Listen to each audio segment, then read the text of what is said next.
Os fármacos usados como quimioterápico contra o câncer é a colchicina. Ela age como um bloqueador da divisão celular. Então, câncer é o quê? Tem uma célula sua se reproduzindo muito loucamente, se reproduzindo demais, né? Se reproduzindo bastante, mais do que deveria. E ela tá tomando nutrientes de todos os lugares. Então, galera, sua célula tem ali o DNA, é ele quem regula a divisão celular. Quando você tem uma lesão no DNA, uma mutação, essa divisão celular pode ficar desregulada e essa célula começa a se multiplicar muito, se multiplicar bem agressivamente, né? Virando várias células. Isso aqui vira um tumor. Agora, um tumor é isso, é uma proliferação exagerada de células. É uma coisa chamada hiperplasia. Hiperplasia quer dizer tem mais células ali do que o normal. Agora, uma hiperplasia, ou seja, hipertrofia é o crescimento maior da célula. A célula está muito grande. Agora, uma hiperplasia é o número de células que está muito grande, tá? Agora, quando está muito excessivo, vira um tumor.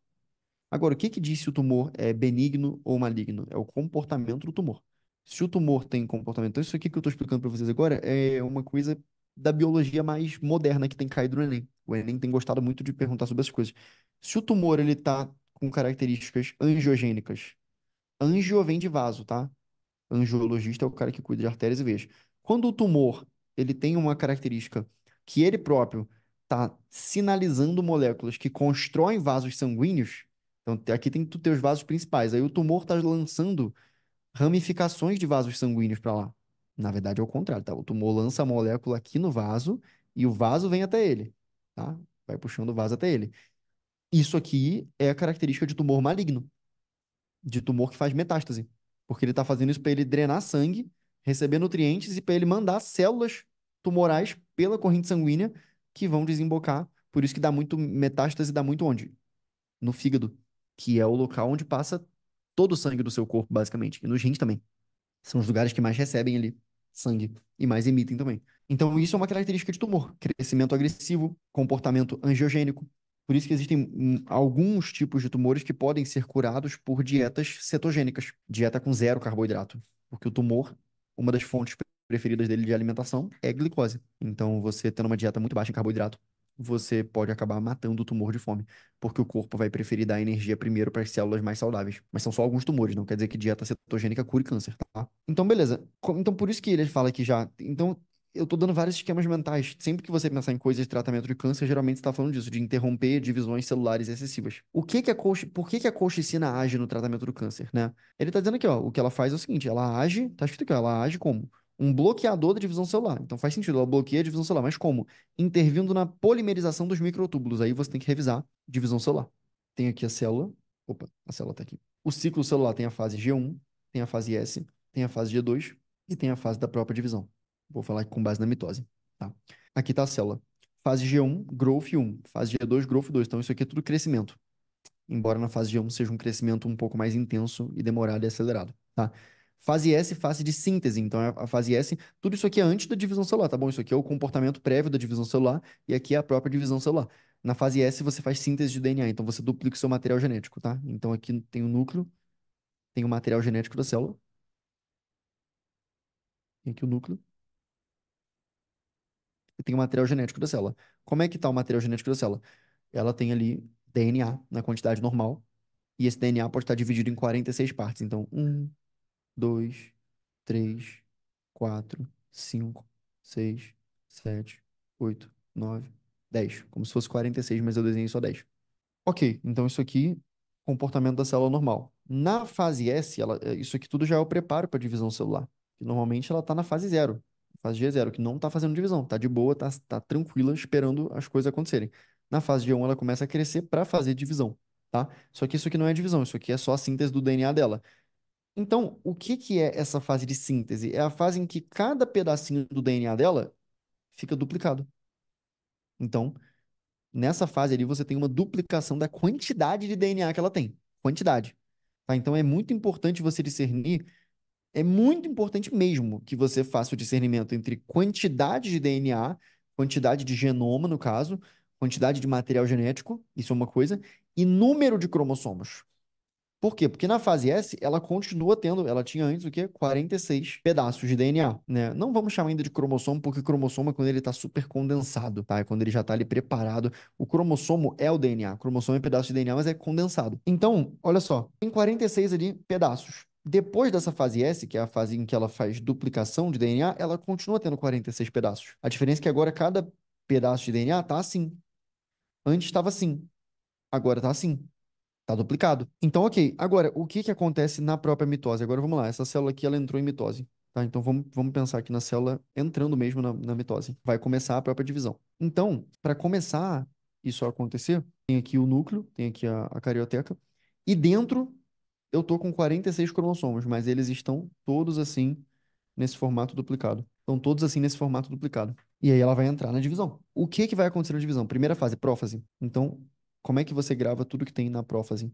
Os processos, eles estão todos começando. Essa é a minha dica. Então, tem ali o começo, né? Tá começando a se condensar muito o DNA. Então, por que que o DNA está se condensando? Ele está ficando bem fechado em si mesmo para poder ser transportado de um lado para o outro. Aqui não é o momento em que a célula está preocupada com fazer síntese, com usar o DNA. Ela quer transportar o DNA de um lado para o outro. Já foi a fase de síntese antes. Então, o cromossomo, tá vendo esse cromossomo aqui? Ele poderia ser desenhado descondensado dessa forma. E aí, na prófase, vai começar um processo em que ele vai virar isso aqui, ó. Ele vai ficar bem menor. Mas isso aqui é um cromossomo ainda com o dobro de material genético, mas é um cromossomo apenas, ok?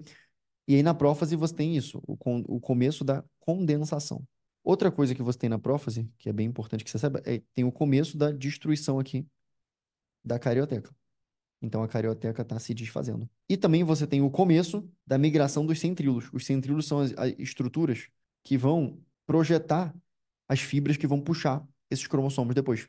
Então, eles estão começando a migrar também para os polos da célula, para os extremos da célula. Isso é a prófase. Na metáfase, você tem a conclusão. Na metáfase, você tem a conclusão. Então, a próxima fase é a metáfase. Você tem a conclusão desse apagamento da carioteca. A carioteca ela é desintegrada. Você tem a conclusão também dessa migração aqui, dos centríolos. Mas mais do que isso, você tem o alinhamento dos cromossomos ali no meio, num lugar chamado fuso acromático. E agora o que que esses centríolos vão fazer? Vão projetar essas fibras aqui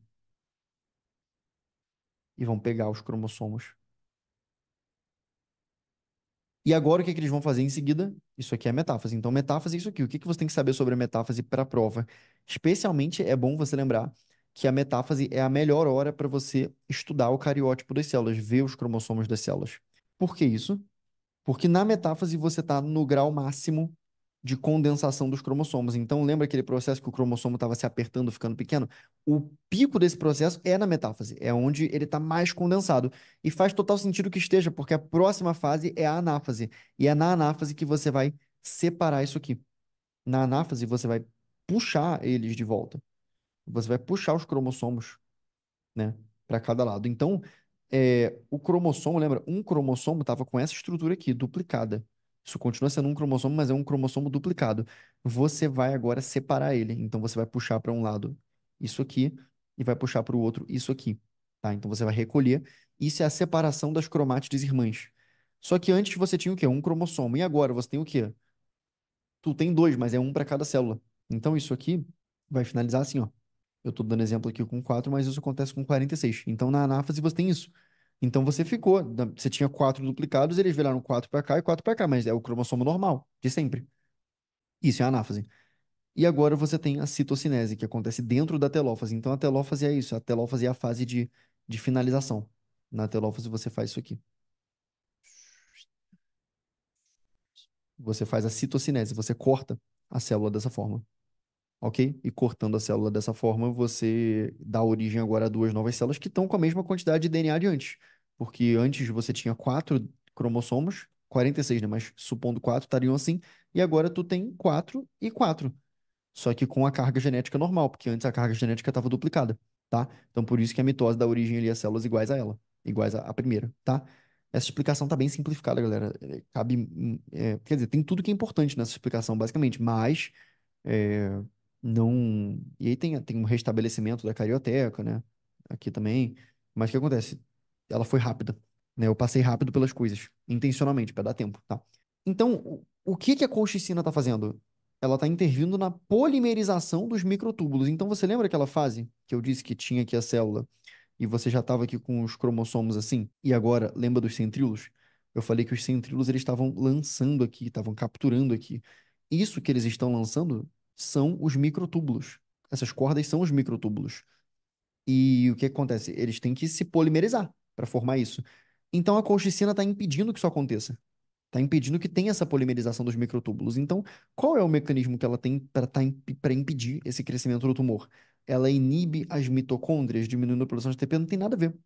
Mitocôndria não tem nada a ver com intervir na polimerização dos microtúbulos. Ela bloqueia a síntese proteica? Não tem nada a ver. Ela impede a polimerização do fuso? Ela impede a polimerização do fuso. Isso faz sentido? Olha só, ela intervém na polimerização dos microtúbulos. Então, dizer que ela impede a polimerização do fuso, né? O fuso é isso aqui. O fuso é essa criação dessas redes. Faz sentido, ela impede a polimerização do fuso. Beleza. E esse fuso, ele promove a condensação da cromatina nuclear. Galera, cromatina, aqui no caso, é um outro nome para pedaço de DNA, como se fosse cromossomo, tá? Só que a cromatina, ela compreende também o período em que ele ainda não está condensado. Cromossomo já é esse pedaço condensado. Cromatina seria o nome certo para ele antes de estar condensado. O problema aqui maior é o seguinte: a condensação da cromatina, ela não está, é bom você se atentar a isso, ela não está sendo, não é que ela é promovida, não é que ela é promovida pela polimerização do fuso. Isso fica meio confuso nessa resposta. Ela não está sendo promovida por aqui, porque começa a condensação dos cromossomos na prófase. Isso é muito importante porque todo tipo de questão de divisão celular fica fazendo a pegadinha justamente com isso, né? Onde que começa a condensação de uma cromatina, por exemplo, de um cromossomo que seja? Começa na prófase e termina na metáfase. É ali que chega no pico de condensação. Então, você dizer, ó, impede a polimerização do fuso, certo? Isso faz sentido. Agora, que promove a condensação da cromatina nuclear? Isso não faz nenhum sentido com essa parte aqui de trás. Percebe? Isso não faz sentido com essa parte aqui de trás, porque o que promove a condensação da cromatina nuclear não é o fuso. O cromossomo ele está sofrendo um processo de condensação natural por causa do estímulo bioquímico do que ele está prestes a fazer, da separação. Então, na verdade, essa polimerização do fuso ela não tem papel em fazer o cromossomo ficar mais condensado. Ela tem papel em separar o cromossomo, separar as cromátides irmãs. É para isso que serve o fuso. Ele alinha e depois separa. Agora, o que que a colchicina faz? Ela causa despolimerização das proteínas do fuso. Isso faz sentido. Ela causa despolimerização das proteínas do fuso. Só que aqui embaixo também promove despolimerização das fibras do fuso. Galera, então não tem nada a ver, na verdade, porque você despolimerizar o fuso não vai impedir que as células se separem. Agora, você despolimerizar o fuso vai fazer com que você não consiga separar os cromossomos. E se você não está conseguindo separar os cromossomos, você não vai dar origem a células viáveis, porque é justamente aquele fuso que puxa os cromossomos. Então, se você tiver um erro ali nos cromossomos, a célula não vai conseguir fazer nada, a célula filha não vai conseguir ser uma célula de tumor, porque ela nem mesmo vai ser viável geneticamente, ok? Então, por isso que a resposta é: ela promove a despolimerização das fibras do fuso, impossibilitando a separação dos cromossomos na divisão.